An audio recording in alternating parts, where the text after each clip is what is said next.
যারা সব সময় আস্তাগফিরুল্লাহ পড়ে তাদের রিজিকের কোনো টেনশন হয় না, রিজিক নিয়ে তাদের আর কোনো চিন্তা থাকে না।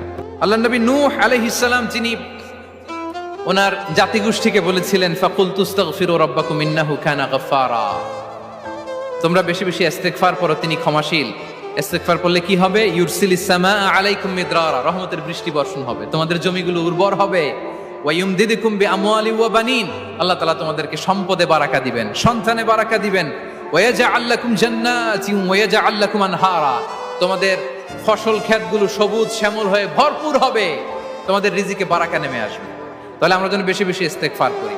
এই অজুর পরে কেউ যদি পড়ে আশহাদু আল্লা ইলাহা ইল্লাল্লাহ ওয়া আশহাদু আন্না মুহাম্মাদান আবদুল্লাহি ওয়া রাসূলুহু, অজুর পরে এই দোয়াটা প্রতিদিন যে পড়বে, কিয়ামতের দিন 8টা জান্নাতের যে কোনো দরজা দিয়ে ঢোকার অনুমতি ওই বান্দাকে আল্লাহ দিয়ে দিবে।